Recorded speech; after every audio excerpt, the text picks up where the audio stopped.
നമസ്കാരം, എല്ലാവർക്കും എൻ്റെ ചാനലിലേക്ക് സ്വാഗതം.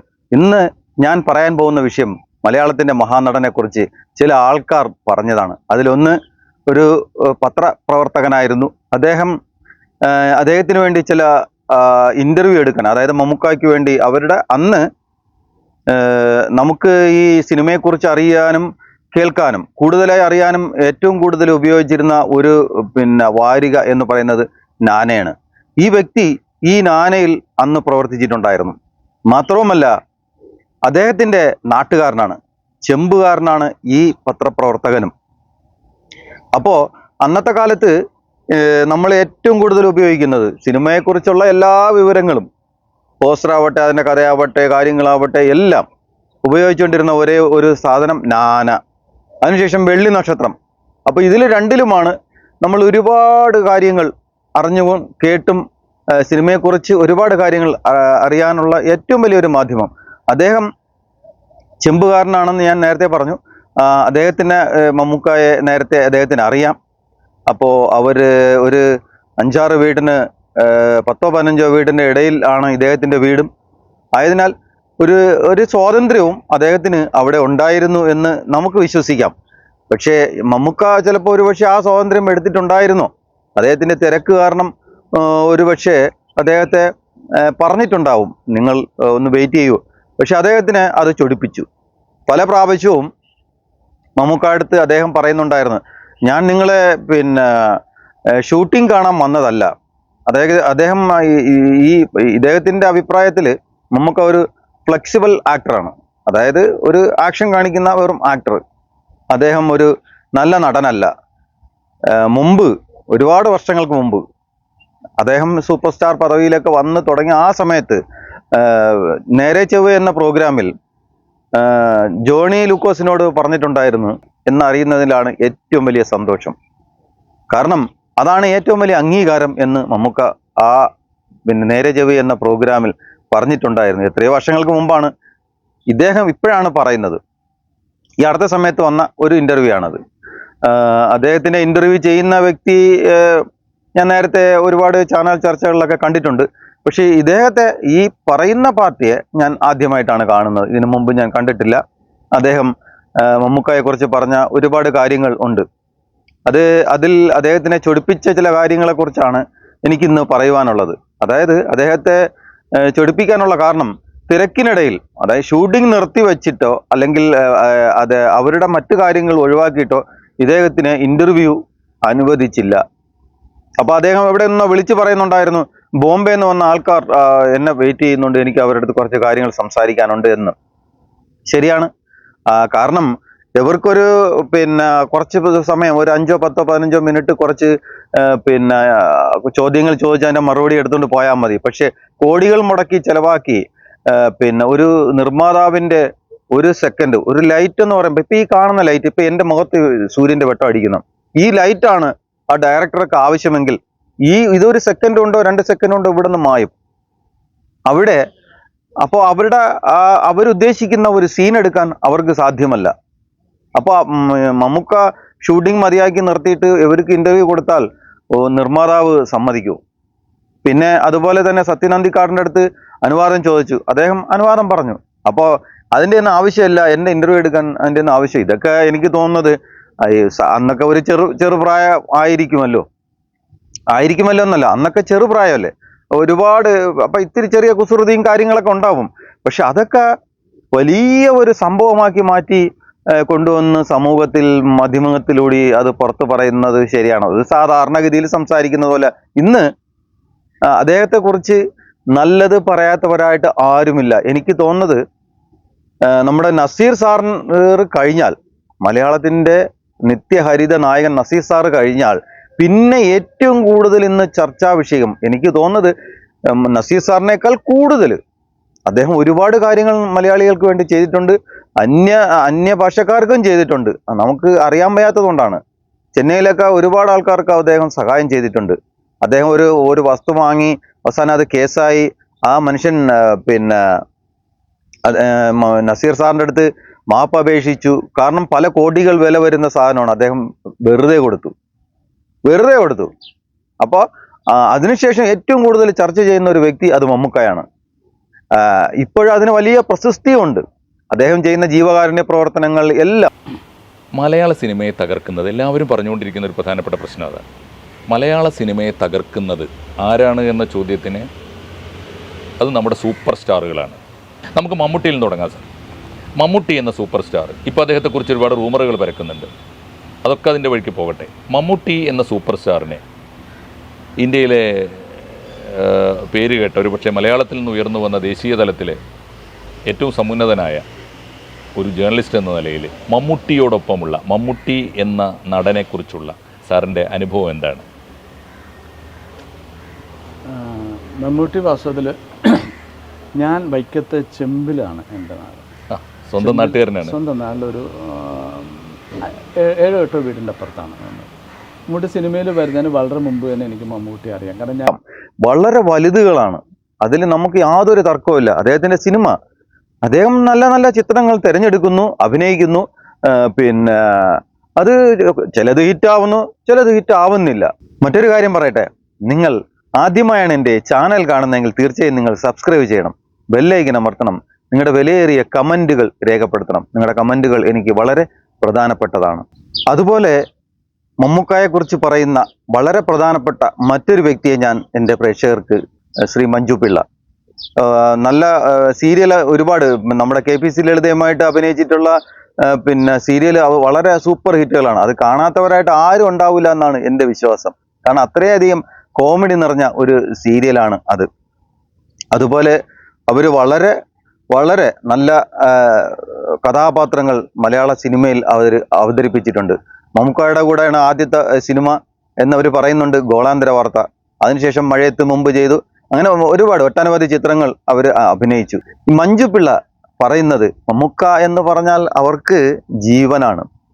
അവര് കടുത്ത മമ്മൂക്ക ഫാനാണ്. മമ്മൂക്കായും വിട്ടുള്ള ഒരു പരിപാടിയില്ല. അപ്പോൾ മഞ്ജു പിള്ള പറയുന്ന ചില കാര്യങ്ങൾ നമുക്ക് കേൾക്കാൻ മാത്രമേ പറ്റുള്ളൂ കേട്ടോ, കാണിക്കുന്നില്ല. സിനിമയുടെ ഇപ്പോഴത്തെ രീതികൾ അറിയാമല്ലോ, വയലൻസ് വളരെ കൂടി വരുന്നു, ചിരി വളരെ കുറഞ്ഞു വരുന്നു. ഈ അവസ്ഥയിൽ മഞ്ജുവിനൊരു വിഷമമുണ്ടോ? വയലൻസ് സിനിമയെ അഫക്റ്റ് ചെയ്യുന്നുണ്ട്. ജനങ്ങളെ അഫക്റ്റ് ചെയ്യുന്നുണ്ട് കുറച്ചൊക്കെ. ഒരാവശ്യത്തിനെല്ലാം ഓക്കെയാണ് എന്ന് വിശ്വസിക്കുന്ന ആളാണ് ഞാൻ. ചിലപ്പോൾ എൻ്റെ അഭിപ്രായം പുതിയ പിള്ളേർക്ക് തള്ള വൈബായിട്ട് തോന്നും. പക്ഷേ നിങ്ങൾ മനസ്സിലാക്കണം, ഞാൻ തള്ള വൈബല്ല, വൈബ് തള്ളയാണ്. അപ്പോ എനിക്കിത് കുറച്ച് ഫീലിങ്സ് ഉണ്ടാക്കുന്നതാണ്, വിഷമമുണ്ടാക്കുന്ന സംഭവം തന്നെയാണ്. ഞാൻ ഒരുപാട് വയലൻസ്, ചിലതിൻ്റെയൊക്കെ മേക്കിംഗ് നല്ലതാണ്. ഞാനൊരു സിനിമ വയലൻസ് ഉള്ളത് കണ്ടിരുന്നു. അല്ല, ഞാൻ മാർക്കോ കാണാൻ പോയില്ല. എനിക്ക് കണ്ടു ഇറങ്ങിയപ്പോ തന്നെ ഉണ്ണി സോറി, എനിക്കത് കാണാൻ പറ്റില്ല. ഉണ്ണിയുടെ എല്ലാ സിനിമയും കാണുന്ന ആളാണ് ഞാൻ. കേൾക്കുന്ന മക്കൾക്ക് അവർക്കതൊരു ഒരു ഒരു തന്ത വൈബാവും, അല്ലെങ്കിൽ ഒരു തള്ള വൈബാവും. ഒരിക്കലുമല്ല. വൈബ് തന്തയും വൈബ് തള്ളയുമാണ്. കാരണം അവർ ഈ ഘട്ടം കഴിഞ്ഞാണ് ഇവിടം വരെ എത്തിയത്. അപ്പോൾ മറ്റൊരു കാര്യം പറയാനുള്ളത്, ഈ വയലൻസ് സിനിമ ഉണ്ടല്ലോ, തീർച്ചയായും നമ്മുടെ മഞ്ജു മേഡം പറയുന്നത് പോലെ ഈ മാർക്കോ എന്ന് പറയുന്ന ചിത്രം അത് ഇത്രയും ഹിറ്റായത് ഒരു വയലൻസ് കാട്ടിയിട്ട് തന്നെയാണ്. എമ്പുരാൻ വന്നു, പക്ഷേ അതിനും അത്ര ഭയങ്കര വയലൻസ് അതിനകത്ത് ഇല്ലെങ്കിലും കുറച്ച് നടന്ന സംഭവങ്ങൾ തുറന്നു കാട്ടിയതുകൊണ്ട് ആ ചിത്രം ഭയങ്കര ഹിറ്റായി. ഈ വയലൻസിന്റെ കാര്യം പറയുമ്പോൾ വേറൊരു കാര്യം പറയാനുള്ളത്, ഈ മാർക്കോ എന്ന സിനിമയേക്കാൾ എനിക്ക് ഇഷ്ടപ്പെട്ടത് മറ്റൊരു ചിത്രം ദുൽഖറിന്റെ കിങ് ഓഫ് കൊത്തയായിരുന്നു. അതിന്റെ പിന്നിൽ ചില ആൾക്കാർ അതിനെ ഡീഗ്രേഡ് ചെയ്ത് ഇടിച്ചു താഴ്ത്താൻ വേണ്ടിയിട്ട് ഒരുപാട് ആൾക്കാർ അതിന് ശ്രമിച്ചു എന്ന് തോന്നുന്ന ഒരു തോന്നൽ ഉണ്ടായിരുന്നു. കാരണം ഈ പിന്നെ മാർക്കോയെക്കാളും എന്തുകൊണ്ടും എല്ലാ കുടുംബ പ്രേക്ഷകർക്കും, എല്ലാത്തരം പ്രേക്ഷകർക്കും ഇരുന്ന് കാണാൻ പറ്റുന്ന ഒരു അടിപൊളി ചിത്രം, മേക്കിംഗ് കൊണ്ട് അത് നമ്പർ 1 ചിത്രമായിരുന്നു. പക്ഷേ എന്തുകൊണ്ടോ തിയേറ്ററിൽ അല്ലെങ്കിൽ ബോക്സ് ഓഫീസിൽ അത് തകർന്നുപോയി. ഹോം കഴിഞ്ഞപ്പോഴും താലിമി കഴിഞ്ഞപ്പോഴൊക്കെ, ഹോം കഴിഞ്ഞപ്പോൾ ലാലേട്ടൻ എന്നെ ഫോൺ ചെയ്തിരുന്നു, ഹോം കണ്ടു, അസലായിരിക്കണോ അങ്ങനെ ഇങ്ങനെ കൊണ്ട്. മമ്മൂക്ക ഫാലിമി കണ്ടിട്ട്, മമ്മൂക്ക ആ, പിന്നെ നമ്മുടെ മഞ്ജു മേഡത്തിനെ വിളിച്ചിട്ട് നല്ല കാര്യങ്ങൾ പറഞ്ഞു, നല്ല ചിത്രം കണ്ടിട്ട് നല്ല അഭിപ്രായം പറഞ്ഞു. അതിൽ നമ്മുടെ മഞ്ജു മേഡം പറയുന്ന ഒരു വാക്ക്, മമ്മൂക്കായുടെ വാക്കുകൾ ഒരു വലിയ പ്രചോദനമാണ്. തീർച്ചയായും അദ്ദേഹത്തിൻ്റെ വാക്കുകൾ പലർക്കും പ്രചോദനം തന്നെയാണ്. അത് നമ്മുടെ മഞ്ജു മേഡം നേരിട്ട് തന്നെ പറയുന്നു. ആ വാക്കുകൾ എന്താണെന്ന് നമുക്ക് കേൾക്കണ്ടേ? സിനിമ കണ്ടിട്ട് എന്നെ നേരിട്ട് കണ്ടപ്പോ ഇങ്ങനെ പറഞ്ഞു, നന്നാവുന്നുണ്ട്, അടിപൊളിയാവുന്നുണ്ട് എന്നൊക്കെ പറഞ്ഞു. ഒരിക്കൽ എനിക്ക് ഭയങ്കര പ്രചോദനമായത്, എനിക്കിവിടെ പറയാൻ പറ്റുമെന്ന് എനിക്കറിയില്ല. എനിക്ക് എൻ്റെ ഫേവറേറ്റ് ആക്ടർ മമ്മൂക്കയാണ്. ഞാൻ അന്നും ഇന്നും ഒരു ഹാർഡ് കോർ ഫാനാണ് മമ്മൂക്കയുടെ. അപ്പോൾ ഒരു ദിവസം ഇങ്ങനെ സംസാരിച്ചപ്പോ മമ്മൂക്ക ഇങ്ങനെ വിളിച്ചിട്ട് ഇങ്ങനെ സംസാരിച്ച് കണ്ടു, അടിപൊളി ആവുന്നുണ്ട് കേട്ടോ, എല്ലാം അടിപൊളി ആവുന്നുണ്ട്, അങ്ങനെ ഇങ്ങനെയെന്നൊക്കെ പറഞ്ഞ് ഓക്കെ മമ്മൂക്ക എന്ന് പറഞ്ഞ് ഞാൻ പോകാൻ നേരത്ത് ചോദിച്ചു, നമുക്കൊരു സിനിമയുണ്ടേ എന്നിങ്ങനെ ചോദിച്ചു. ഞാൻ പറഞ്ഞു വേണം മമ്മൂക്ക, പിന്നെ വേണം പറഞ്ഞു. ആ വിളിയും കാത്തിരിക്കാനിപ്പോ. അതെനിക്ക് ഭയങ്കര പ്രചോദനമായൊരു ഒരു ഒരു വാക്കാണ്.